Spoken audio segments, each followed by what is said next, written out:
Reseñas literarias de músicos para músicos.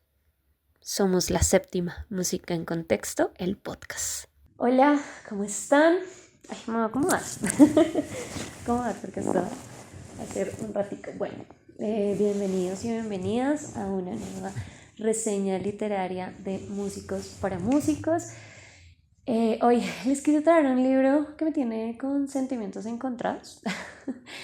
Digamos que no me gusta tanto porque, bueno, ahorita les explicaré por qué, pero a la vez es muy intenso, muy interesante y pues como aquí en la séptima queremos traer como todos los puntos de vista y todas las visiones, pues nada, me voy a sobreponer, aún así le tengo todas las críticas, a hablar de este libro. Thomas Bernhard escribió El malogrado. Este libro me tocó esperar que llegara de China.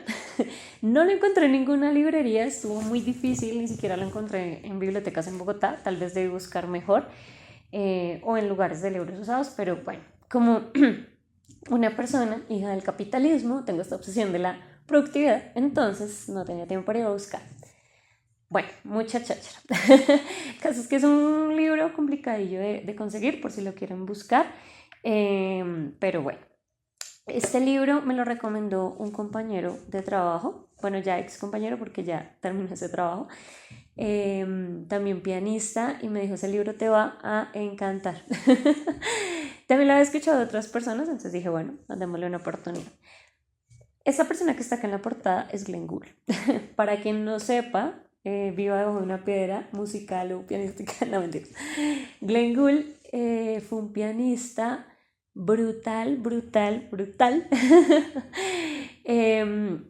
el cual se reconoce principalmente por su interpretación de Bach. Es una de las mejores que van a poder escuchar. Él inicia también o es pionero con este tema de las grabaciones. No es que él sea el primero en nada, pero se dedica mucho y ve como mucho potencial a grabar la música. Entonces muchos de los videos o de los audios son de él. Ya en ese momento pues había como acceso a esta tecnología.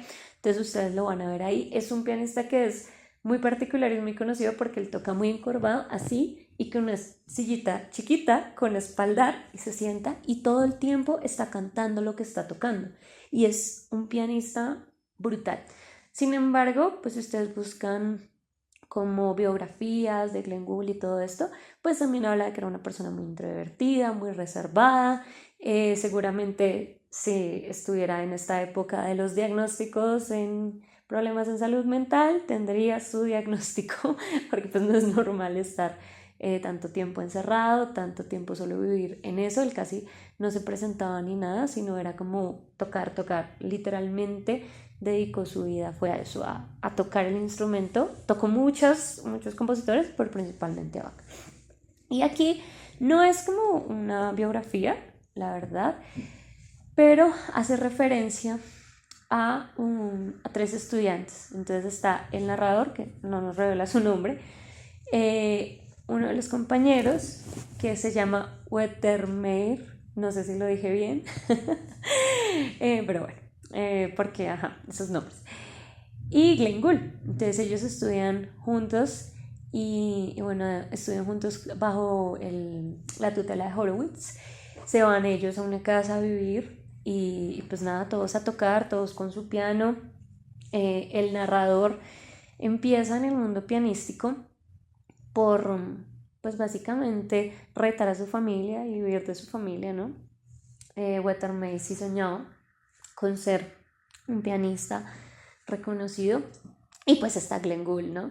Incluso hay una frase unas palabras que dice Glenn Gould que subrayé, que es siempre mi radicalismo pianístico.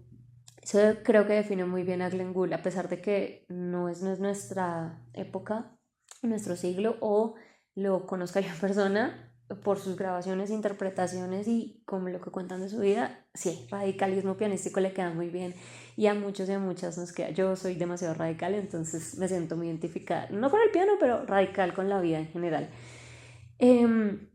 Entonces tenemos como la presentación de estos personajes, también como los espacios que habitan y lo que nos va a ir contando el narrador, porque todo siempre es así como, vamos a decirlo en voz en off, aunque en la orgía perpetua de Gustav Flauer hay una mejor explicación de cuál es la sección de cada uno y cada una, ¿no? Pero vamos a decir que va narrando en voz en off y va estando ahí explicándonos cómo se va desarrollando los personajes, el espacio, los lugares y todo, si bien hay otros como los familiares, Horowitz, de pronto uno que otro pianista, pero en general son centrados en ellos tres, ¿no? Y nos va a contar la historia de cómo Wettermeier vivió su vida. Es bastante confuso porque puede ser que yo lo tomo como que él es el personaje principal, pero a la vez el narrador muchas veces se superpone, ¿no? Una característica muy importante de este libro es que es un libro muy incisivo, como muy neurótico, como muy despuntilloso, creo que es la palabra, ¿no? Todo el tiempo nos está martillando lo mismo, incluso casi en todo el libro termina las ideas que le fluyen en la cabeza a nuestro narrador, como pensaba yo mientras entraba al mesón o mientras estaba sobre el mesón, ¿no? Y todo el tiempo vuelve y reitera esto como si nos estuviera dando la premonición de que vamos a ir hacia un lugar en específico. Da la idea, o yo me quedé con esa perspectiva, de que todo esto que él cuenta es solo pensamientos que empiezan a surgir cuando él está sentado o bueno, está en el mesón o está en un lugar específico, ¿no? Es un libro que recopila todos sus pensamientos, ¿no? Entonces, pues es bien como bien loco eso. Y bueno, entonces tenemos como esta recopilación de todos esos pensamientos, estas ideas, y además son personas muy individualistas, muy pesimistas, muy radicales, ¿sí? Y como lleno de como mucho rencor, de muchas cosas y de mucho rechazar a la sociedad y rechazar todo lo que está en torno a ellos, y volverlo todo como que el otro es el problema, los otros son las cuestiones, aparte que tienen una posición económica muy privilegiada y pues se pueden dar como ese lujo de no voy a volver a esta casa, no voy a volver a lo otro, y a desarrollar como todo este pensamiento y toda esta introspección que les permiten. Entonces es este tipo de libro. De pronto si alguien no es como tan intensito o le cuesta eso, bueno, ahí ya sabe también ese dato. Entonces tenemos que dos de nuestros tres pianistas, de nuestras tres promesas, renuncian al mundo del piano después de dedicarle toda una vida. Nuestro narrador regala su Steinway a una de sus alumnas y lo destruyen, y él se siente aliviado y contento de que ese piano salga de su casa. Y también está Wettermeier, que él ha, ¿cómo decirlo?, como animado por el narrador, pues entonces también se deshace de su Bösendorfer, lo cual es muy triste porque no todos tenemos acceso a eso, así que duele que se deshagan de sus pianos. Y empiezan a hablar, ¿no?, de cómo contar, salta de historia, ¿no? Entonces salta al pasado, de cómo Glenn Gould tocaba, de que cuando Wettermeier escuchó a Glenn Gould tocar las variaciones Goldberg, dijo, yo nunca voy a lograr ser como él, porque él tenía ese tinte especial. Siempre nombran a Glenn Gould como alguien superior, alguien, sí, casi como Barenboim cuando dice que los músicos somos superiores y somos dioses y que controlamos las emociones de la gente, así, porque era algo muy divinizado, ¿no? Muy endiosada la cosa. Y entonces siempre están hablando de Glenn Gould como en estos términos, y de que ellos no eran capaces de eso. Entonces el narrador dice, a mí no me interesa porque yo me voy a dedicar era a otras cosas, yo nunca quise esto, como que siempre lavándose las manos, esta sensación de justificarse por medio de ataques y agresividad, individualismo y rechazo a la sociedad, de no querer seguir con el piano, ¿no? Y está Wettermeier, que lo llaman el malogrado, porque nunca logra tocar como debería tocar, ¿no? Y nunca llega como a ese punto de concentración, a ese punto de desarrollo, que incluso lo menciona el narrador, que una vez tocaron una pieza a 4 manos y él por querer mostrar algo que no era, o por nervioso, o por lo que sea, o por no ser Glenn Gould, porque casi que toda la argumentación del libro se basa en no eres Glenn Gould, entonces no vas a tocar así de bien, ¿no? Entonces se disculpa por el error que comete tocando y queda como el malogrado. Entonces el malogrado es Wettermeier y vive con esta, vamos a decirlo de una forma muy judeocristiana, como con esta cruz de no poder llegar a ser como Glenn Gould, de por qué existía Glenn Gould y él nunca llegó a ser. A veces se comunicaban por carta con Glenn, lo fueron a visitar una vez en su casa, él vivía en Estados Unidos, canadiense, pero estaba en Estados Unidos, tuvo unos conciertos y luego se dedicó a encerrarse, o sea, así lo mencionan acá, ¿no? Y solo a tocar. Cuando Glenn Gould muere, no murió, fue por muerte natural, creo que fue por un ataque, como lo mencionan ahí, pues eso destroza también a Wettermeier y como que marca un antes y un después en su vida. Y él era muy errático, vivía con la hermana y tenía a la hermana dominada y controlada. En palabras de hoy en día, la manipulaba y ejercía su posición de poder como hombre y hermano mayor para controlar su vida en absoluto. Y decía que no necesitaba de nada y de nadie, pero a ella la absorbía brutalmente. Ya sabemos, privilegios que le da el patriarcado a los hombres, ¿no? Entonces también se vuelve como muy complejo esto, y ellos, el narrador y Wettermeier, se hablan por cartas y tal, dicen no tiene sentido que fuéramos al entierro de Glenn no lo hubiera querido así, ¿no? Además eso sería mostrar como interés y no es algo que esté dispuesto o estemos dispuestos a hacer, y nunca esperaría que Wettermeier fuera a hacer eso.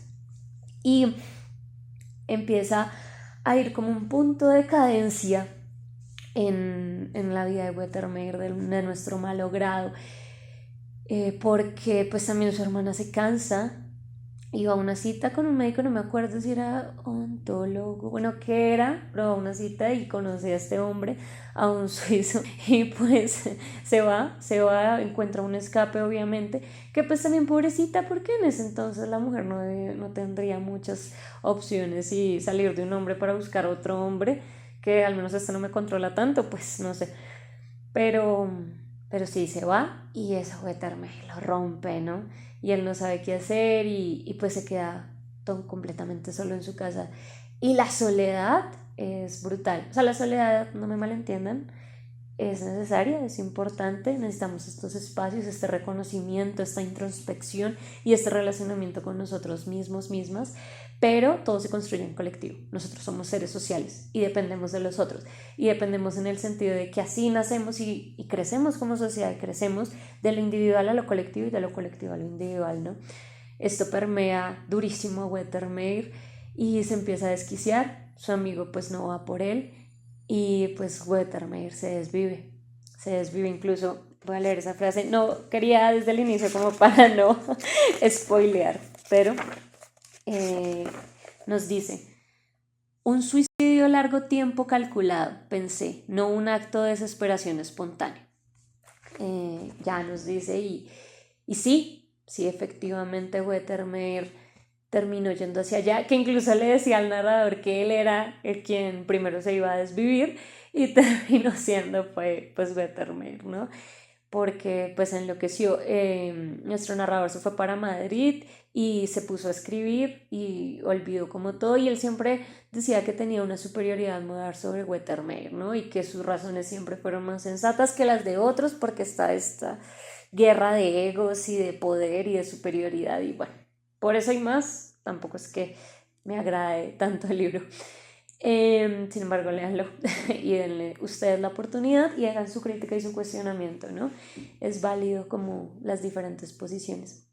Entonces finalmente pues llega la noticia de que nuestro malogrado se desvive, y ya nos lleva como a una situación de cuestionarnos muchas cosas, porque el narrador empieza a recorrer todo lo que él hizo, aparte que dónde lo hizo, cerca a la casa de la hermana, donde ella ya vivía con su nuevo esposo.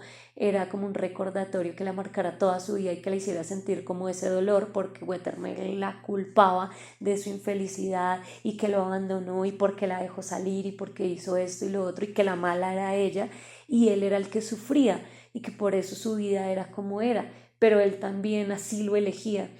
Entonces, pues nada, al final lleva un montón de músicos, se quedan varios días porque vamos a decirlo como la ama de jazz que tenía ahí, porque ellos tenían varios terrenos y varias cosas, pues le cuenta eso al narrador, le dice tal, llegan acá y él mandó a traer un piano y empezó a tocar, pero a tocar terrible y a desesperar a la gente. Aguantaron unos días y ya pues todo el mundo se fue.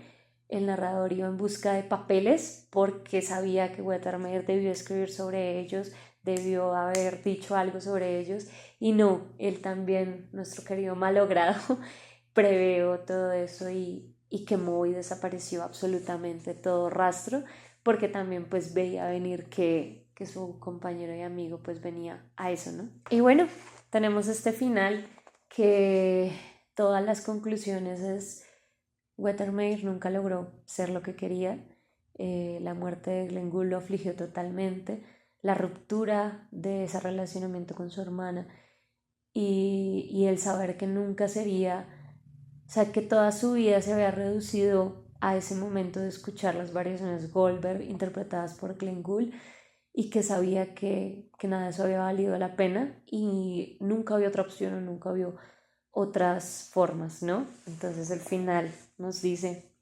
le rogué a Franz que me dejara algún tiempo solo en la habitación de Wethermill y puse las variaciones Goldberg de Glenn que había visto sobre el tocadiscos de Wethermill todavía abierto.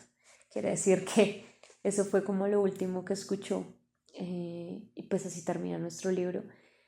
Algunos comentarios, pues digamos que este tema es bastante complejo y hay que tener mucho cuidado hoy que reconocemos que es un problema de salud pública e incluso que en hombres la tasa de desvivisiones, lo digo así por YouTube, por eso no digo la otra palabra, pues es muy alta porque no expresan sus emociones, porque se encierran por toda esta idea del macho fuerte y poderoso que estamos rompiendo y que se está cambiando, pero aún así es un problema real, pues debemos atenderlo. Entonces también es un llamado a que si se sienten mal, si tienen algunos pensamientos intrusivos o constantes o neuróticos, pues no sé, lo hagan, ¿no?